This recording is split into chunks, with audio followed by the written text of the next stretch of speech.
Fala, parceria! Professor Vareta para um vídeo de revisão. Tá na hora de começar revisão Enem Geografia do Brasil. Mas é o seguinte, quando eu faço a revisão, não serve só para o Enem. Eu vou puxar uma sardinha, mas serve para qualquer vestibular que você for fazer. O que eu falo porque é Enem? Porque eu escolhi dois temas que caem muito em Geografia do Brasil no Enem. Se você quer ver esse vídeo, espera a vinheta.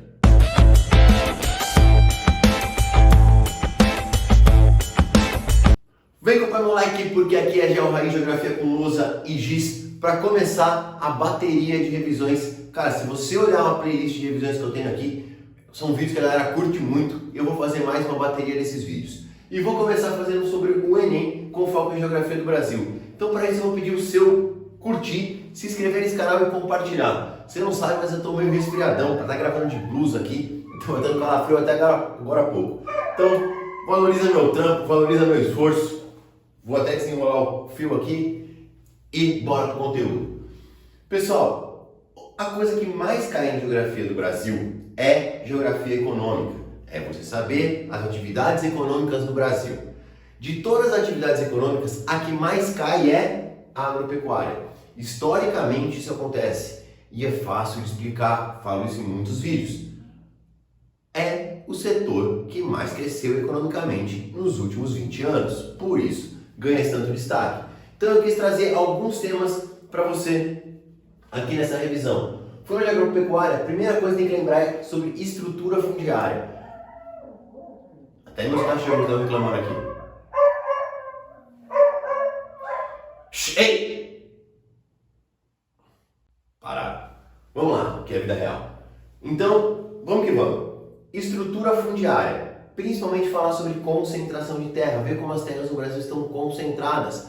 Um pequeno grupo de proprietários são donos de fazendas gigantescas e tomam a maior parte do Brasil, enquanto existe um mar de gente com terras muito pequenas que dá apenas para subsistência ou um pouco mais do que isso. Então, saber que a origem disso, historicamente, como desde a lei das sesmarias, a lei das terras, que dificultou o acesso à terra, o próprio processo de escravidão, que fez com que a nossa mão de obra não tivesse acesso à renda e nunca pudesse comprar uma terra, fosse construindo esse tipo de estrutura. E que esse tipo de estrutura vai gerar um tipo de conflito entre sem terras e proprietários, até entre proprietários de terra e indígenas. Então essa relação de terra, de concentração de terra, ficar focado no processo histórico que formou ela, e também nos conflitos que vêm a partir daí. Um segundo tema importante, ficou aqui, ó. Amor, consertar a seta. Aê. Fala sobre modernização. Galera, Revolução Verde. O que é isso? A partir da década de 60, mundialmente falando, é como se tivesse acontecido a Revolução Industrial no campo. Esse termo aí é entre aspas. Mas a gente vai ter um salto de modernização. O que é esse salto de modernização? Primeiro, são novas técnicas de irrigação. São o uso de agroquímicos. Ah, o que é agroquímico, Vareta? Adubo químico e agrotóxicos. Junto com isso, melhoramento de sementes e lá nos anos 90, a questão dos transgênicos. Você vai chegando no século 21, hoje o plantio muitas vezes é acompanhado por drone, por satélite. Você tem hoje sensores no solo que medem a umidade desse solo. Manda isso para um satélite, esse satélite manda isso para um local de pesquisa. Esse cara recebe esses dados, ele analisa os dados do solo junto com os dados meteorológicos de chuva e ele coordena a irrigação exatamente para o ponto ideal, porque ele sabe quanto vai chover e o quanto ele precisa jogar de água. Se chover um pouco menos, ele abre um pouco mais a torneira. Tudo medido com base em satélite, com análise de dados. Hoje, a agropecuária moderna é muito moderna. Então, entender essa modernização.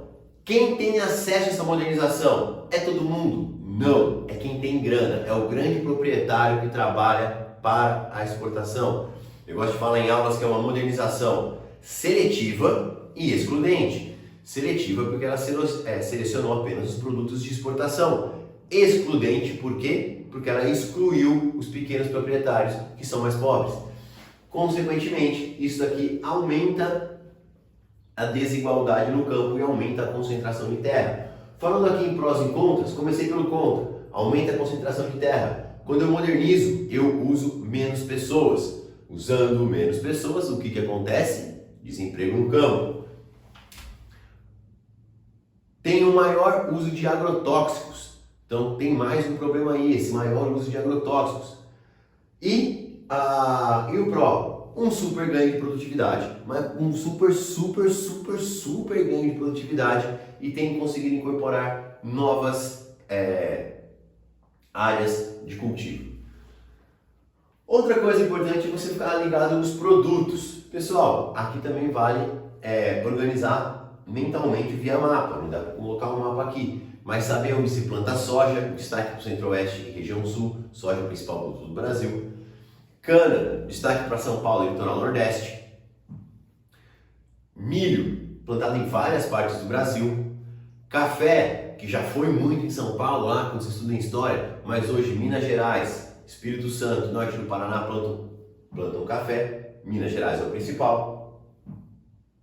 E para fechar o último produto, eu já falei de, só para não me perder, eu falei de soja, falei de cana, milho, café e, cara, esses quatro são os que mais caem. Laranja, que a gente exporta bastante, somos o maior produtor também, destaque para o estado de São Paulo. Vamos lá, agronegócio e agricultura familiar. Agronegócio é uma cadeia produtiva, ligando a indústria, ligando o maquinário, ligando vários setores. Pensa em modernização, exportação. O que é agricultura familiar? É a pequena propriedade, onde a maior parte do trabalho é feito pela própria família. Um produz de forma moderna, um produz de forma tradicional, com pouca modernização. Um tem altíssima produtividade, um tem produtividade mais baixa. Um produz para exportação e um produz para mercado interno. E agora o mais importante, mesmo com menos terra, a agricultura familiar emprega mais gente que o agronegócio. Como assim? O agronegócio tem máquina, a agricultura familiar, o cara não tem dinheiro para comprar máquina, então são pessoas trabalhando, conseguir fazer essas diferenciações. Vamos lá para a questão ambiental. Fala-se muito da questão ambiental, principalmente quando a gente fala de desmatamento. Meti um carioquês aqui.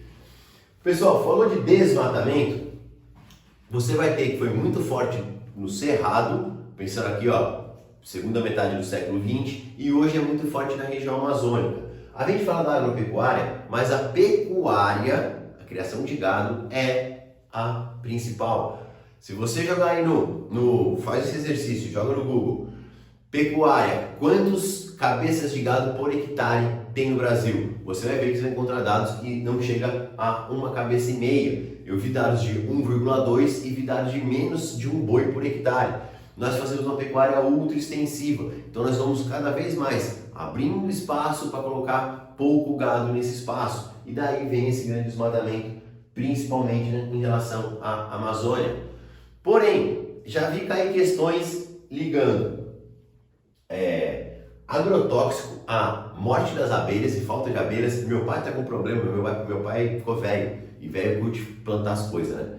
Meu pai plantou no quintal dele, meu pai planta até em beira de rodovia. E ele plantou jabuticaba. Pô, jabuticaba é uma delícia, né?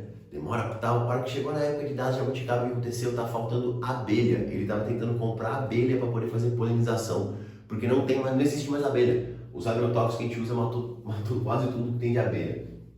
Então, abelha, grilo, você quase não vê mais grilo. Então, esse é também um outro problema aqui. Algumas charges já caíram fazendo a questão do agrotóxico em relação ao problema para a nossa saúde. Lembrar que a contraposição disso é a produção orgânica. Cara, falou de Enem, isso aqui é importante, não podia esquecer. Ele está sempre se referindo ao texto. Sempre se referindo ao texto. Então, vamos lá. Ele vai pedir para você ou ver qual das alternativas confirma o que está falando no texto, ou questiona o que está falando no texto, ou completa a ideia do texto, mas está sempre ligado ao texto. Então, o que diferencia muito o Enem das outras provas é que o texto ganha uma questão muito importante e muitas vezes, em algumas questões é só interpretação, e esse conteúdo com interpretação é a característica básica do Enem. E vamos para o último tema, para a gente mudar aqui de lado na lousa, falar de reprimarização da economia. O Brasil deixou de ser um país que exportava principalmente produtos industrializados para se tornar um país que exporta principalmente produtos agrícolas. Isso é bom ou isso é ruim? Cara, tem muitos contras, porque quando acontece isso, você está deixando de gerar empregos na indústria e a indústria gera empregos com um maior salário do que o campo. Dessa forma, a renda média do brasileiro tende a baixar. Por isso tem ali alguns problemas para discutir. E eu vou discutir isso de uma forma muito mais profunda numa live que eu vou fazer. Vou deixar aqui o link na descrição, que quinzenalmente eu faço lives de atualidades gratuitas. Cara, essa live aí eu faço para um curso que eu tenho fechado, chamado Intensivo Geo Raiz, que é um curso que, mano, é um intensivão de geografia, é um Geoflix. É os 25 principais aulas que você precisa ter para fazer uma prova de geografia. Não estudei nada, o que eu faço? Assiste minhas 25 aulas e cai para dentro. E eu gravo lives para esse curso. Só que na hora de gravar a live, ela é aberta. Qualquer um que tiver dentro do grupo do WhatsApp, recebe o link, faz essa aula via Google Meet, usa o slide e tal. E essa live vai lá para minha plataforma. E se eu perder essa live? Perdeu, mano, já era. Só para quem é da plataforma que fica depois. Fechou? Vou deixar os links aqui embaixo. Te convido para assistir. Já fiz uma sobre China e fiz uma sobre Ucrânia nos vestibulares. Se tiver 20 comentários, 20 que eu não quero fazer, 20 comentários escrito faz Ucrânia nos vestibulares, eu gravo um vídeo aqui falando sobre Ucrânia nos vestibulares. Não fica tão bom quanto uma aula de 1 hora, mas dá para fazer uma coisa bem massa aqui. Fechou? Então, vamos para a outra parte da aula. Vamos falar sobre geografia física. Cara, tentei pegar alguns temas que eu nem gosto de abordar. Geografia física é o que mais cai nos vestibulares. Ele é tema 1, acho que em geografia geral no Enem, e o terceiro tema mais cobrado em geografia do Brasil. E ele cai em todos os vestibulares com uma incidência muito grande.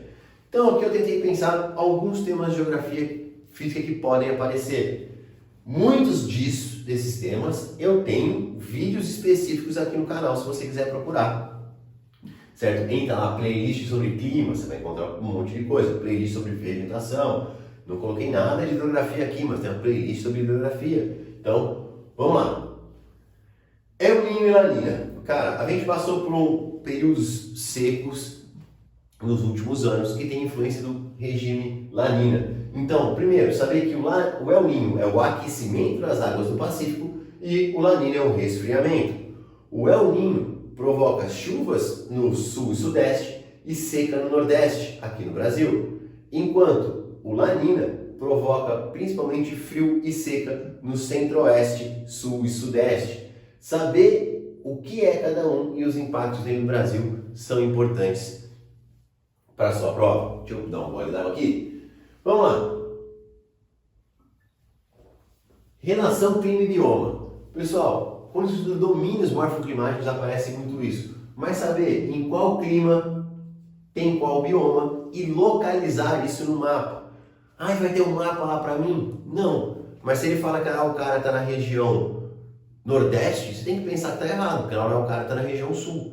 Já vi isso cair no Enem. Então, fazer essa relação de clima e bioma tem dos mapas na cabeça.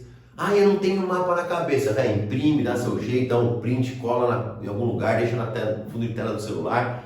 Mapa de clima e vegetação do Brasil é extremamente importante. E você vai ver que o clima equatorial coincide com o bioma da floresta amazônica, que o clima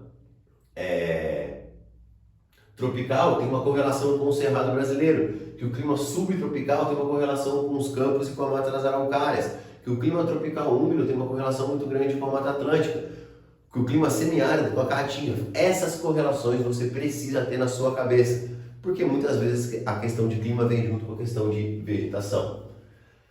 Clima e energia. Aqui eu estou querendo chegar na crise hídrica. Cara, mas tem outras relações que podem acontecer. Vamos começar pela energia solar. Você sabe que a energia solar vem do Sol, certo? E aí você vai lembrar de solstício e equinócio, o caminho que o Sol faz, de um trópico ao outro. Então você consegue saber, olha essa questão pesada, para onde tem que estar virado o seu telhado para gerar mais energia. Se ele está no hemisfério sul, ele tem que estar mais voltado para o hemisfério norte. Se Se ele está no hemisfério norte, ele está mais voltado para o hemisfério sul. Dependendo de onde está o seu telhado, ele gera mais ou menos energia. Saber que em regiões tropicais isso aqui funciona mais do que em regiões de clima temperado. Então a energia solar, que é uma coisa que está crescendo muito, é uma alternativa. Então ela se relaciona com o clima. Ela é melhor em climas tropicais do que em climas temperados. E você saber para onde ela tem que estar virado relacionado ao solstício e equinócio. Ah, o que mais dá para fazer isso? Cara, dá para você também falar sobre a falta de chuva e a questão da crise hídrica. Uma das coisas que encareceu nossa energia em 2021 e gerou um processo inflacionário foi que choveu pouco e nós ficamos com a bandeira vermelha, vermelha 2, vermelha nova e criou-se até uma outra bandeira de escassez hídrica. Então, existe uma dependência do nosso regime de hidrelétricas das chuvas e as chuvas não estavam acontecendo. Tem gente que correlaciona ao desmatamento na Amazônia até menos chuva. Então você começa a conectar. E quando gera essa crise hídrica, certo? Essa baixa nos reservatórios, a gente chegou ano passado no mais baixo dos últimos 90 anos, isso gera impacto na energia, gera impacto na economia, gera impacto na inflação e tem muitas coisas que dá para sair a partir daí. Já que falamos vegetação, aqui é importante você saber as características básicas de cada bioma. Cara, os biomas principais sempre são Cerrado, Pacaim, Prova e Floresta Amazônica, o Cerrado, árvores esparsas, tronco tortuoso e a Floresta Amazônica com grande biodiversidade, latifoliada. E ele está ligado sempre ao desmatamento, porque não é muito a cara das provas atuais, principalmente do Enem, de cobrar as características da vegetação. Ele pode usar isso em algum momento, mas ele vai cobrar muito mais como foi a ocupação humana naquele local, certo? De que forma que se deu essa ocupação humana? Que a ocupação humana é que vai gerar o desmatamento. Fechando Geografia Física do Brasil para fechar esse vídeo. De novo, se você gostou, deixa o like, faz todo o processo. Já te convidei para as lives de atualidades. Eu não te convidei para só de reprimarização, não. Te convidei para todas as lives que eu vou fazer até o final do ano, até o final de todas as primeiras fases. Eu quero fazer lives de atualidades, certo? Vamos para os agentes externos ou agentes modeladores do relevo. Saber a ação do frio, do vento, certo? Erosão eólica, principalmente a erosão pela chuva, erosão pluvial. E saber como proteger o solo disso, as curvas de nível, terraceamento, certo? Saber que o solo desnudo é mais desnudo ficou lindo. O solo desmatado, ele é mais suscetível à ação dos agentes externos, sofre com maior processo de erosão. A erosão é um problema que atinge também, é